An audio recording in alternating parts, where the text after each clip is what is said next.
Small town. Okay, I just had a couple more points here. One is I'm doing this myself and want to encourage all you guys to I'm going to try not to compare this show too much to The Walking Dead or try to expect it to live up to it, and just kind of appreciate it as its own thing. And that should be fairly easy to do since I'm a huge zombie fan anyway. And it looks like this is going to have some of the things about zombie movies that I really like. But it's going to take a while, like you just said, Eric, that for us to get attached to the characters, probably like we are with Walking Dead. So we can't expect that right away. That's a great piece of advice, is divorce yourself from the fact that do your best to even not even think of this as The Walking Dead at all. Mm-hmm. This is another zombie show, in the same style of, or with the same crew, however you want to look at it. But you're right. You should not try to compare this. These are going to be two totally different shows. And I don't know. I really hope it's as good as I am now hoping it will be. I will admit, like I said before, I did not have much faith in this. But now I do. Yeah. I really do. The only one thing else I just remembered, we're all excited about this showing the beginning, but eventually we will get to It'll become The Walking Dead. Yeah. And I don't know what are they thinking? Well, hopefully by that time, everyone will have fallen in love with the characters. But I really hope that they're also going to still find ways to make it different and make it its own show. I don't see how. I mean, it looks like it's going to be grounded just like The Walking Dead is. So I guess we'll see. Well, this is going to be really out of left field, but look at something like Law and Order. I adore Law and Order, but I don't adore all of the spinoffs. Some of the spinoffs are great. SVU, great one. But then there have been some other ones that's like, what is this, Traffic Division? This is ridiculous. So I haven't seen any of those, but I'm curious. Yeah, I'm glad you brought that up. Some I don't like, but SVU was great. So maybe we're getting the SVU of the Law and Order thing with this one. Who knows? But I do believe there does run a risk of overextending what they're trying to do. But, at that same token, they waited on this until season 6 of The Walking Dead. So it's been 6 years. They may be able to pull this off. Yeah, I think there's a decent chance that it could work out just fine. Did you both listen to the Robert Kirkman interview on WTF with Mark Maron? Yeah. Before we get to, let me just say one more thing about Fear the Walking Dead. Sure. So I just wonder, I think they're going to probably have a different name for the zombies. What do you guys think they'll settle on? Oh, sure. Oh, yeah. I was wondering that too, if they would not use the word zombie, like The Walking Dead is famous for not ever using the word zombie. Because, everybody has their own name. Right. The Geeks or the biters. That in a long time. Yeah. Skin eaters. That was one. Biters. Maybe flesh eaters. Undead. Or no, I don't even think they'll go with undead. Who knows? I mean, hey, Jason, good contest. Well, I already asked our listeners on Facebook. I was thinking of doing a contest, but then I thought, well, it might leak out and then it won't be fair. So I just went ahead and said, what do you guys think? And most people said The Infected, which I think is that's good. Yeah. Ghouls. Maybe at least in the very beginning. Ghouls. The beginning. Yeah, they might settle on something else after that. And then other people said zombies, whatever their names were before they turned. Oh my God, look, it's Ted. It's Ted. Ted of the Dead. Brain Munchers, The Extras, Deadbeats, and Lame Brains. I like Deadbeats, kind of. That's pretty good. It's a little goofy. Or just simply, those dudes are all fucked up. So you mentioned, I don't know if everyone knows, but Robert Kirkman was just on Mark Maron's awesome interview podcast, WTF. And you listened to it, Eric. Absolutely. What'd you think? Yeah. Oh, I enjoyed it. Well, I mean, it was interesting because we know that Robert Kirkman had to miss Image Expo and Comic-Con due to a throat surgery. And we still don't know what the nature of that was, although he said to be full recovery.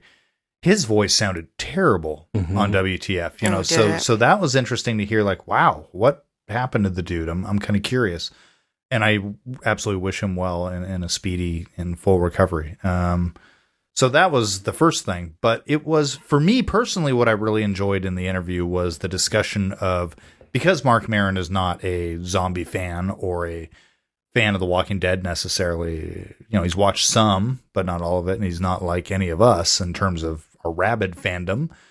but they got into the business of comic books that I really enjoyed. You know, I'm a little biased on that one, but I enjoyed that. I thought it was a really solid interview. I love the fact that Kirkman was almost happier to talk with Mark Maron because he's not a fan of The Walking Dead. I thought that was an interesting decision and choice for him to make. So I found it really interesting. He was so self-effacing, and he always has a little bit of that, but this was even more. I don't know if he was more vulnerable than I've ever heard. More vulnerable. Yeah. And maybe that voice kind of put him in that state of mind, but it was he called himself a horrible person a couple of times. And also we found out his humble beginnings where he was making The Walking Dead out of his house, and he had working in a lighting company, debts, and and I didn't know how he was going to survive and all this. But one thing that I really liked that I'm going to try to remember and put into practice, because Mark Maron said, you have all this stuff going on. How do you get it all done? And he said that Image publisher or former Image publisher, Eric Larson, told him, well, you do your work in the time that you allot yourself. So if I just know that I'm only going to be working until 5, then I have to get everything done until then. Yeah. And that's what Kirkman does. He said, if he knows that's how long it's going to take, and either he's going to get it done or whatever he doesn't get done isn't going to get done, then he's more likely to get it all done by that time. Exactly, because he knows that he has to get it done. Yeah. So if he's got from 8 to 5 to do it, although he said he goes till 6. 6, yeah. He gets it done. And then he said, if something isn't finished, then he will, go back after the kids are down. But I love the fact that his priority is still his family. Mm-hmm. He's got his work day, and I think it's hard for us sometimes to imagine, like, you're a comic book writer, you don't have a work day, but he has a work day. Well, he sets those parameters. 3 up TV shows, 3 comics, 3 comics. Movies. No, I know. He's all over the place, and I'm sure some of even what he's saying is very nebulous and fluid, and I'm sure it's not as rigid as the way he presents it. But I agree with you that it's a very nice. It's very nice to hear that somebody who is as busy as he is makes it a point to have his work day and then step away to spend time with his family. Yeah. I just really appreciate that, because I want to do more stuff with podcasting and everything, and I feel like I don't have enough time, but I goof around on the net a lot, and he doesn't do that, I don't think. Okay, let's get a little bit into the Walking Dead trailer. Way different. Please. Yes. Yeah. Why don't you go first, Cindy? What did you think of that? Well, of course, I loved it in general, because it just, every year at Comic-Con when they premiere that first trailer for the new season, I think they do a really good job with just filling it with little tidbits and drama and the music they use and the way they cut it together and powerful anticipation. It always is. Every year it's just like, I don't know if it's just because I love the show so much, but just every year I'm just, You're a little involved in the show. That's for sure. Yeah, but I got involved because I love the show. So, what came first? Yeah. But, I mean, I watched these 2 in a row today, and I loved the Fear the Walking Dead because of all the reasons why we said. But when it got to The Walking Dead, I was like, man, this is kick ass. And that's like the difference between the 2 shows, at least as far as I can tell, is Walking Dead is just full of kick assedness. You know what I mean? Yes.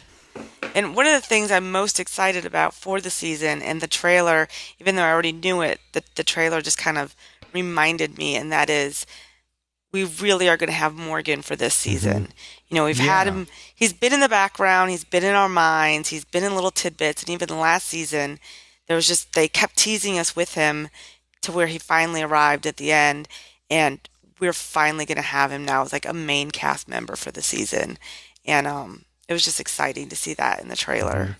Well, and what really excited me the most with this trailer, yes, we'll have Morgan, but we're going to have zombies. Lots of them. I'm so excited. It's some really disgusting looking ones. Oh my God, the moss one. The one that's got like plants growing in it. It looks like the swamp thing. And that's what Kirkman said that it was modeled or as a tribute to Bernie Wrightson, who's famously a Swamp Thing artist. So they did that on purpose. Fantastic. No, Yeah, I that's noticed great. the sewer looking one that was I Yeah. think the swampy sewer one, and then towards the end, one came out that I just called the leaf tree zombie.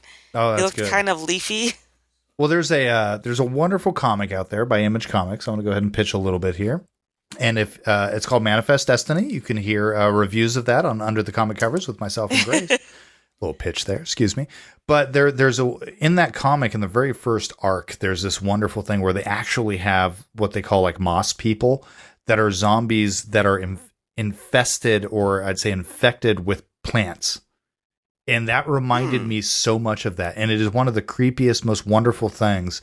That is in the first arc of Manifest Destiny. It's great. They even have like moss infected animals, like a giant bear that's infected with this, or deer, or even a cute little bunny that's infected with it. And they've got like mushrooms growing in their eye sockets and all these kinds of things. And that's exactly what that evoked for me when I'm just like, oh my God, that's badass. Where it's like, part plant, part man coming at you. It's just like, how long has somebody been sitting there to get moss and plants to grow on them? And then what triggers them to come and start attacking somebody? It's a great idea. It's so cool. It really is. It really is. So all the images in this trailer for season 6, I mean, disclaimer right here at the beginning, I never trust one of the Walking Dead trailers because of editing. You know, it's like, it could be that Rick, Morgan and Rick are going to be total buddies through the whole season, but it sure didn't look like that's it. what I'm getting at. But it looks like they're, and even the promotional material is showing them on opposite sides. They're making it look like there's an antagonistic relationship. Well, he even says at one point, Morgan says, "I know Rick. I know how to stop him. Or we have to stop him." Or something. So it's pretty clear that there's going to be an antagonistic relationship between the two of them. But at the same time, yeah, I'm sorry. No, I'm a rambler, so pardon me. At the same time, we also see scenes of them fighting zombies together. You know, so they're going to come together at some point. I mean, everybody, I'm assuming, is going to come together at some point. And in the beginning of the trailer, Morgan does agrees with Rick. Rick says something about he doesn't trust anymore, and Morgan says you shouldn't trust anyone or anything. Yeah.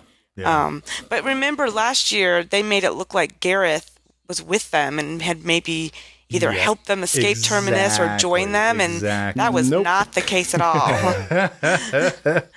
Which I will throw out there, this weekend was the first chance I've had to finally meet Andrew J. West. Did you love him? You know, that is one of the dreamiest, most handsome man I have ever met in my life. Oh my God. He really is, and he's so nice and funny. Quick short story, I was walking by where their green room, where what we had for them at the Fan Fest, and he was standing outside the door, which when the door shuts, it locks unless you make it so it doesn't lock. So I was walking up to that, and he was standing outside, and some girl had walked by, and she just goes, "You're hot," and he kind of nods and says, "Thank you." And I looked at him, and I go, "Did she just yell, 'You're hot'?" And he said, "Yeah." And then I'm trying to be helpful. I was like, "Are you locked out?" And he said, "No, I just came out for a second." I'm like, "Oh, so people could yell you're hot at you?" And he was like, "Yeah, pretty much." Oh, you know, I think that lady was me. I think my voice register went up a little higher. I'm like, "Oh my God, you're hot." So wait, going back to the trailer. Let's do that. My moment where I was remembering about that trick they played with Gareth was when they make it look like Glenn is telling Maggie to keep an eye on her, and then make it look like it's Carol he's talking about. Right. And it might be, but I'm not trusting that it is. I think Glenn is telling Daryl to keep an eye on Maggie. That's what it is. No, I'm just kidding. I don't know. He was talking to Maggie. No, I think it's a fair thing to say we honestly cannot trust the trailer in terms of what it gives us with plot points. However, visually, it looks like we have some amazing stuff coming up. I liked when they did some voiceover while other stuff was happening. And Morgan said to somebody, "You get the hell out of here and you don't ever come back." And then Rick said, "You really think you're going to take this community from us?" And then it shows Michonne's slice off a zombie head. From Daryl, another zombie head. From Michonne, another zombie head. From Glenn, from me. That was no, it said like Rick from May. I can't do it. Yeah, when Deanna says, we're going to trust him and he's been out there. I'm not 100% sure if she's talking about Rick or Or if she's talking Morgan. about Morgan. Right. Could go either way. It's both of them. Yeah, Right. that's true. When he said, "Do you have any idea who you're talking to?" I was waiting for him to say, Oh, "I'm that's the so good. one who knocks." Yeah. Here's some blue man. I wanted him to say, I'm Rick Grimes, bitch. That's what everyone else says. That'd be kind of awesome. And then I loved how it was. You thought the trailer was over, and then they kind of did a whole vignette with Daryl. He's being held at gunpoint. Tied and the guy up. goes, "Here's the deal: you don't say shit, and I won't kill you." And Daryl's like, "I ain't who you think I am." It's like, I just told you not to say shit. But anyways, I think that was a little like, "Hey, look, people, there's some cool Daryl stuff coming up." It was like an exclamation point at the end, you know. Yeah. Yep. Yeah, that was the know who reach those around of the people trailer. That's what Exactly. That's hilarious. Did you see in the beginning there was a part where I like paused it and I went back and I watched it again and I paused it again. I can't see who it is, but there's a person that's running and they're running from like zombies, and from the left side of the screen another person comes and tackles the person who was running. Yeah, I don't know. It was hard to tell. And I'm like, hard who to is tell. that? And why are you like they're running from zombies? Why did you just tackle them? Yeah, and there was also a crowd of zombies converging and eating somebody. And I was trying to see who there that were was. many like large groups of zombies, including Somebody a pressed giant up against a herd fence. coming through the roadway the up wall. to Alexandria. It looks like they end up getting in because people are hiding in their houses, and it seems like there's zombies outside. When you see them breaking through the wall, you see somebody pressed up against the fence. Who I think I know who that may be. And you I see think we have seen that person. You see Abraham laying down a bunch of people in body Bodies. bags. What I noticed also was a very conspicuous absence of any W's. I was looking on foreheads and I didn't see any W's. So no, I'm assuming we're going to get some wolves, but none of the people we saw being baddies. Like I expected the people who had taken Daryl captive might have had a W on their forehead. Nope, not a one. Yeah, that's interesting, huh? Yeah, so you who would are think those people? Yeah, I don't know. Of course, that could be from episode 8. We don't know. Right. Again, they always screw with the timeline on this trailer, so we don't know. They usually, how many episodes are in a season? 16. 16, It'll yeah. be 8 So per they've half usually season, filmed, they're usually right at the halfway mark of filming by the time they get to San Diego Comic-Con. Yeah. So they've done about 8, yeah. The only other thing in the beginning, I heard some voiceover back from the episode Clear, and it's Rick talking to Morgan saying, "We both started out coming from the same place. You can come back from this. I know you can." And Morgan says, "I'm a killer and you are too." So it's kind of what I thought it would be. It's like the roles have kind of reversed, because in this trailer, somehow every season they make Rick look a little more crazed, and when he's running down the roadway in that first scene, looking angry and wild. I just think this must take a toll on Andrew Lincoln to be that crazed every year. Seems like it's keeping him fit. But his face just looks so tight and like. Well, he looks a little less crazed without the big scruffy scary mountain man beard. Now his crazed face involves the small bandages, which I think, did we see a mix of him without any bandages as well? So that can be a clue as to when we're seeing these scenes, with bandages immediately, without a little bit later. Anything else you guys want to say about it before we move on? Just notice the part with, Carl seeing Enid. I couldn't remember her name on the show. I was thinking Caitlin. Seeing Enid, hugging another boy. I don't know what that was about. Oh, poor Carl. Was she in a tree? Kill him, Carl. Kill him. No. She was like sitting on a rock or something. But also, there was a scene of her hiding behind a sign. Hiding aboard, There was a lot of hiding going on in Some this. Some of it, though, too, I had heard or read that there would be some more flashbacks maybe in the season, Ooh. explaining people's backstories. That would be And awesome. that one scene where it showed Enid arriving at the gate, I was wondering if maybe some of those were kind of flash her story, like how did Mm. she get there? How did she end up there? Because she ended up there alone. Mhm. How do you guys feel about flashbacks? I love them. I loved them when Lost used them, and I think this show would be the perfect show for flashbacks because we're seeing people after the apocalypse and seeing what the right, apocalypse does to you. So it'd be really interesting to see how they've how either they got changed or there. not changed, how they used to be, Yeah, I'm a big fan of flashbacks if done well if done and not well. Right, used as a of if not course. used as a crutch. And I know Mazzara and Darabont were both sort of anti flashback, but Gimple seems a He's little bit more open amenable to yeah. it. That pleases me. Mm-hmm. It really does. And knowing how Gimple is also very dedicated, more or less to keeping the story more in line with the book. Again, I'm biased. I'm also very pleased by that. So I have a lot.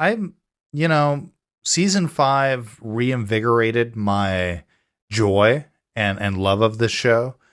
And I feel like season 6 is going to do that even more so. And I'm surprisingly oddly excited for season 6. I think this is going to be great. And I think with having the lead up to Fear the Walking Dead, where we're going to get a different flavor of zombie action preceding our now usual zombie action, I think we're really set for an amazing late summer fall experience of zombies. I'm tremendously excited. I am as well. So let's move on to, well, first of all, I wondered if either of you saw that trailer for Kirkman's other upcoming show, Outcast. I did. I haven't It was seen the only trailer yet. No, I it was have not only seen like the a trailer. minute, right? Yeah, I saw it a few days ago, but I didn't watch it again before this podcast, but it looked really creepy, right? Yeah, and I don't know what Outcast is about, so Demons. it it intrigued Mm-hmm. me, and I asked Dean because he has the comics. Yeah. So I asked him if he had them, and I asked if he had all of them because now I want to go read Mm-hmm. them. He was talking about this a little bit on WTF, and he said, zombies never really scared me, but demons always did, and I can totally identify with that. I mean, there's some scary zombie scenes, but demons are way scarier. So, Jason, have you read possess Outcast people, and yeah, I read the first issue, and I wasn't compelled to keep reading, but I feel like maybe I should have given it a little more of a shot, but the trailer made me want to watch the show for sure. I'm keeping current with it. I have been reading it. I'm not gonna. I can't say it's my favorite, by any stretch of the imagination. However, tonally and the mood that it conveys, I think could play very well for a cable show. That's what I was going to ask. Do you think it would translate? I have a feeling maybe it would translate to be an even better TV show than it is a comic. I think so. Yeah. I actually do. And I think with Patrick Fugit as the main character, whose name is completely blanking on me right now. Bilbo. No, it's not similar. Frodo, no. Gollum, no. Nothing Lord of the Rings like, Sauron. but it's yeah, that's it. Sauron. Wait, Gandalf fights demons. No, I am totally blanking on his okay. name right Danny? now. But it's oh, God damn it, It's not no. Danny. Oh. It's no. But it is somebody who has a gift that if he touches somebody, he can sense a demon inside of you. And he has the ability to be able to rid somebody of that demon. But what's interesting is he is the outcast. It's not anybody else who's possessed with demons. So he is working together with I want to say a minister, a reverend of some sort, and going around to certain people who have been possessed. So it's I think for a very moody, I think moody is going to be the key for this series. I hope it's scary. Very, very It's well. on Cinemax. His name's Kyle Barnes. Kyle Barnes, thank you. And That's it. I don't see when it's going to be on, but I had the feeling it would be soon. this year since they been shown Yeah, in the it is. trailer lately. And Kirkman in that WTF interview does make a point of saying, he's the pilot with this. He felt like he may have crossed a line in terms of the violence. Huh. And he even said like AMC lets him do whatever he wants with The Walking Dead. He hasn't crossed a line with that. He felt, and he does feel the book is substantially darker than the show has been. Agreed. But he felt he crossed the line. Since you mentioned that, I just finished a novella. It's called In the Tall Grass, co-written by Stephen King and his son Joe Hill. Joe Hills wrote this comic that you and I both loved called, what's it called? Lock and Key. Lock and Key. Mm-hmm. This novella is incredibly good, very creepy and gory and severely disturbing by the end of it. Really, really sick and twisted. And it's going to be made into a movie directed and written by Vincenzo Natali, who did Splice, which Karen and I talked about like years ago now on this podcast. Years ago. Yeah. And also Cube, this great weird little movie that I love. So anyway, I just brought that up because that was Jennifer Lopez. No, Cube. That's something similar, but this movie Cube, people wake up with amnesia inside this cube, and there's exits on every wall of the cube. But when you go through an exit, you're just in another cube, and then sometimes cubes are trapped. So like, there's this wire that'll come through and chop off your head. You never know which ones are trapped. It's creepy as hell, and they don't know how they got there or what the hell's going on. And other ones you open and machete to the face. Right. And then you open another one and it's pink dinosaurs. Yay. No, I'm just kidding. I don't know. Sweet. Yay, candy for everybody. All right, let's move on to talk a little bit about Walker Stalker Fan Fest, which was this sort of, what would you call it? It's like a complement to Comic-Con. It's just a couple blocks away. We had some of the Walking Dead actors there. It was like a mini Walker Stalker Con. Yeah. Eric, you came and helped moderate some panels. Yeah. And what were some of the highlights for you guys? Or what do you want to say about it? Anything? Okay. Well, for me, I was at San Diego for Comic-Con, but you offered me the opportunity to do some panels, and it was Friday later in the evening after a nice nap on Friday. I said, to hell with it. I'm going to go. I have my pass already. Thank you, Petey. To go and, see how things were going, because I wasn't doing any panels till Saturday. Jason, you met me at the gate, and the first thing you say to me is, hey, let's go run the Walking Dead Escape. I want to see how long it's taking and how it's going. Oh, yeah, that's the other thing I forgot to mention. So exactly. Karen and I kind of made a big deal out of talking about what it was like when we did the Walking Dead Escape 3 years ago. 3 years ago now. Yeah. And this time we were in charge of it. So Walker Stalker we built it. And I was going to talk more about this once you're finished, but I helped. Well, actually, I trained all of the zombies. I did a little zombie school. Yeah, you did. Crazy. But, we ran through it. And you and I, we discussed that we did this 2 years ago together. And that's where you coined me as Mr. Barf, because I puked at the end of doing that one. And the Walking Dead Escape was a significantly different beast than 2 years ago than it was now. Yes. It was an obstacle course that made me puke. And now it's more of I almost want to say like a haunted house almost, where we're led through a story where we meet Aaron, and it's a very comic book based. You meet up with Aaron at the beginning, and he's going to lead you through, and then you meet Douglas Monroe, who in the show is Deanna Monroe, and you're warned about this other group, the Saviors, with the big bad Negan. Spoiler for show watchers, but I'm sure you've heard the name bandied about. And it was a lot of fun. I really enjoyed it. I will say, the zombies, and I'm not just kissing your ass here, Jason, because I don't need to. They were actually a lot scarier this time around. I thought they actually looked more. I mean, we had some that were just crawling on the ground. Yeah. I really like that. There were different. The makeup crew was amazing. I don't know if it was different people, job. But yeah, it must have been, because they looked better. They were some were crawling, and it was some were just like almost immobile. Other ones were very immobile. It was a nice mix of that. I really enjoyed it. In that case, And fans seem to really, really get into it. Hearing the screams of people freaking out. Yeah. One of which was me at one point, that somebody did startle the living bejesus out of me. They were kind of like behind a scrim, a screen of some sort. And all of a sudden I hear, "Ah," and I'm like, ah. Jason, you laughed at me on that. Somebody behind me got real. It's awesome to see somebody get scared like that. Oh, for sure. And that's kind of what I told the zombies, you know. I was like, okay, number one rule is you don't touch anybody, and we'll tell the survivors the same thing. They can't touch the zombies.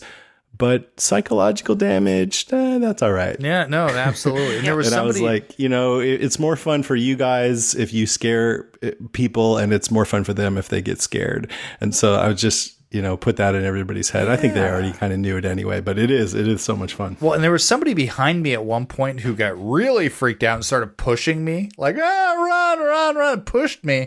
And I told you about this, like that he jammed like my hip into one of the railings for the stairways, like a metal pole, basically it jammed right into my hip. I have got a massive bruise on my hip right now from that asshole who pushed me. But at the same time, sorry about that. No. You know what? It's I enjoy the fact up yours. I really enjoy the fact that somebody got really, really into it. You know, and that's what was cool, was that people were very involved and very invested. Even if you do come upon a truck that's out in the cars that says, "This is Stefan," which I love. I love seeing that. I'm like, you son of a bitch. That was great. So this whole thing was sort of traumatic for me and Cindy, I would say, because a little bit. we usually, there were no extra people for this. So we did our con and we did our escape. It was a skeleton crew. Yes. It was a complete skeleton crew. Yeah. And my Apple Watch says that in 3 days I walked 39 miles. Well done. Yeah. Well done. And what about? Well, and I now have a stress fracture in my foot. Yeah, so. you have a stress fracture. Poor Guth. He has a broken elbow, probably. He has a broken elbow. And yeah, we had some injuries. Some of us are calling this injury con. So there was definite plus and minuses to being at Petco Park. There were things about it that made it a little bit more difficult, maybe. But there was definite pluses. It was nice being outside. Beautiful nice being near the atmosphere of it was nice being near the atmosphere of San Diego Comic-Con in general, and all the buzz and all the people that were in town and everything like that. So I liked how we used one of the boxes that like a company would own for the green room for the actors. So there's always there's an interior part, and then there's an exterior part where they could sit outside and essentially watch the panels from their box. And I don't remember whose panel it was, but on one of the panels, it might have been either Chad Coleman's or Irony's, and the actors that were in the green room kind of watching it all started like shouting down there. That's awesome. That's awesome. Well, I had a great moment. I'm sorry, just real briefly. Go ahead. I had a great moment with that green room because I didn't go to the green room. I was 2 doors down from that. And I walked out at one point and I looked over, and there was Lawrence and a few other people, but Scott Wilson was over there. Now, I had done Scott Wilson's panel in San Francisco. He saw me and he gave me his patented finger point. He recognized me. Mm-hmm. Was it the middle finger or No. Oh, index pointing. Okay, good. Made my day. Scott Wilson remembered me. Yeah. That was really one of my favorite whatever. The panels were phenomenal. That location to have a panel on the stage over the first baseline dugout, that's where it was. Mm-hmm. Jason, you and I did the Michael Rooker panel together. It was an excuse to sit in the sun out over the dugout and laugh our asses off for 45 minutes. It was fantastic. So I got to do this great panel with Telltale. We always have Melissa Hutchison, who plays Clementine, who's now a friend of ours, as you guys know. But all of the voice actors for season 1 of the Walking Dead game were there to do a read through. So they went up on stage and read through parts of the game. And I didn't get to see it because I was training the zombies. Out, brother. I know. So I went down and watched. So I didn't get to see it either because I was doing the ticketing for it, and I really wanted to. I'm hoping we can watch the video because I hope so, I too. will watch that. But anyway, they were there, so I was like, dude, we should get them to do a panel, and I like organized it and everything, and it was totally fantastic. And I went and played through a bunch of season 1, and Me too. maybe I'll try and get that out on the podcast at some point. Yeah. Because it was really great. And then Rooker was totally awesome.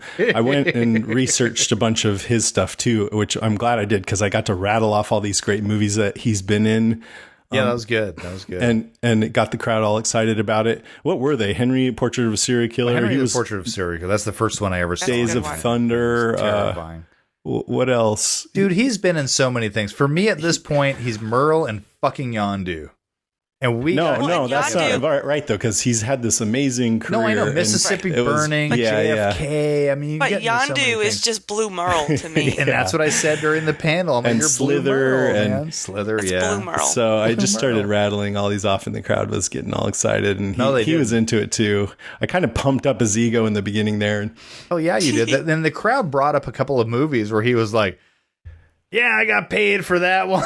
You know, he was yeah, like, I did that one. I got to just trying to get a paycheck. He was great though. I never know, like that first panel that we did with him in Atlanta. He was bugging me, to tell you the truth. I know it was entertaining though, so that's fine. It was. but he had an asshole vibe going on. He had quite an asshole frankly. vibe going on, and then when I saw him in San Francisco, he was like super sweet and the total like deferential. And this His wife panel was there. was my favorite because he was nice, but he was a little challenging, and he was so on fire. And it was Dude, just I got a fist really bump fun. from Michael Rooker on that was stage. pretty awesome. I don't even forget know what you said. Yeah, I have But no it was clue what I great. said, but I got a fist bump from Michael fucking Rooker.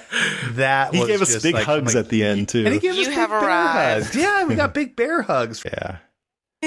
Did you did that panel with me, Cindy? I'm so sorry, I forgot that Telltale one. That was pretty awesome, wasn't it?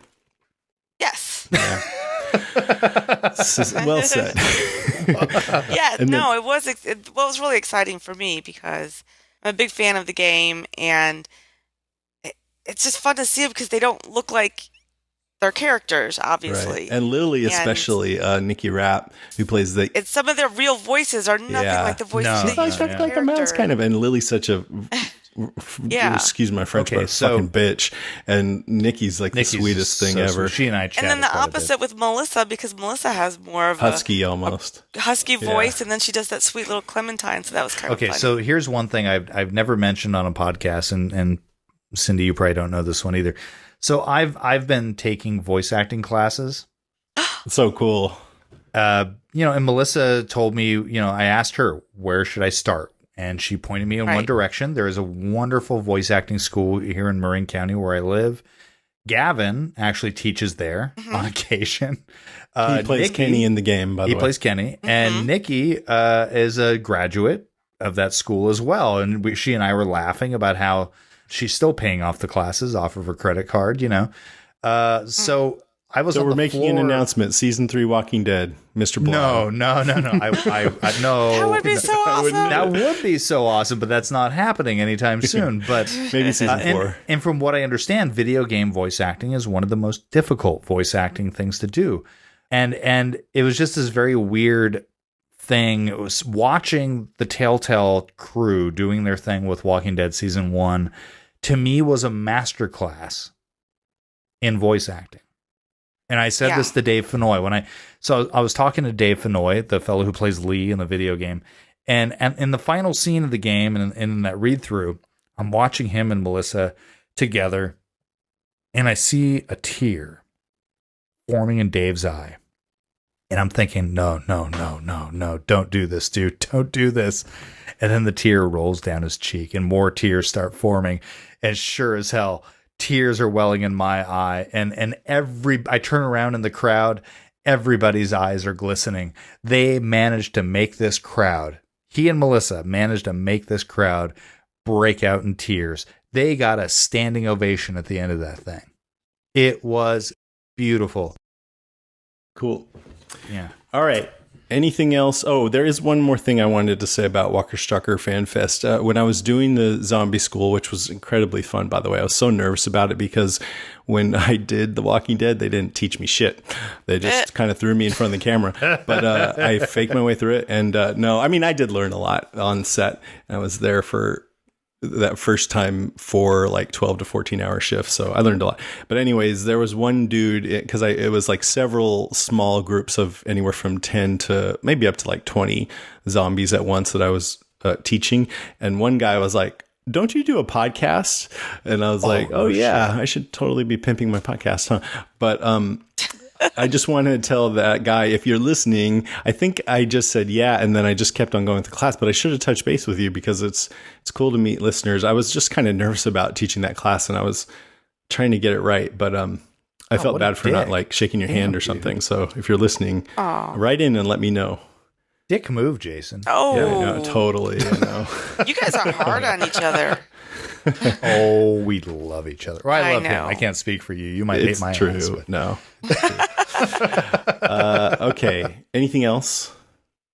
No, I think I've rambled on far more than enough. Cindy? I'm good. Just can't wait to see both the new show and the new season. I know, totally.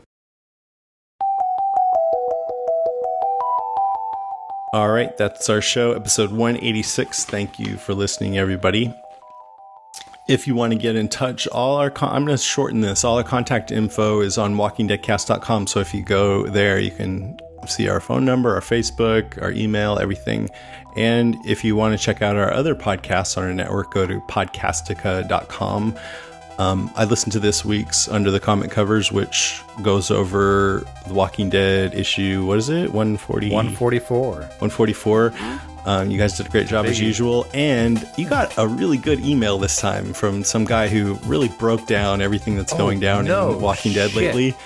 That email brilliant. Was remarkable. Yeah. And that was the first time writer inner. Should get that guy. I was so impressed. Maybe he can do a guest spot sometime. I gotta say, we have some of, for Under the Comic Covers, some of our listeners who write in are some of the most just amazing people who spot things that we completely miss, and they're intelligent, and some people have amazing writing skills. I gotta say, I love our listeners. I really do. Awesome. Next episode, we'll have... I promised you last time that this episode would be the Mike Carey interview, the guy who wrote Girl with All the Gifts. I did interview him, and it was horrible. No, I'm just kidding. It was amazing, actually. He's great. He's English. He's really just a lovely person and very intelligent. And we had a great talk about that book and the movie. They're making a movie out of it right now, and he's just got done being on set for it. So I loved it. But I just figured we'd have a lot of Comic-Con stuff to go over, and Karen and I did our 5th anniversary thing. So I'll put that episode out later this month when I'm on vacation. So I'll have one in the can. Eric, you have a little... Well, one more thing. Thank you.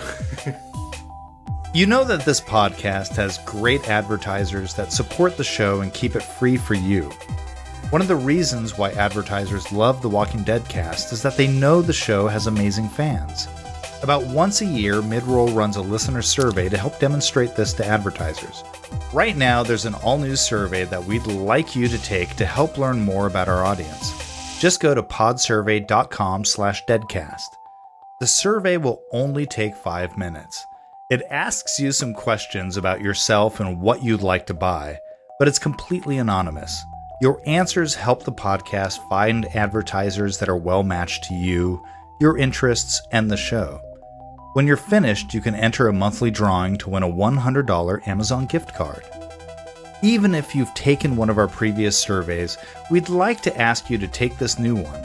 It's been completely revised, and advertisers like it when we have the most up-to-date answers. Plus, you also have a chance to win that $100 gift card. Once again, that's podsurvey.com/DEADCAST. Thanks for helping us find the best advertisers so we can help keep the show free. All right, that's our show.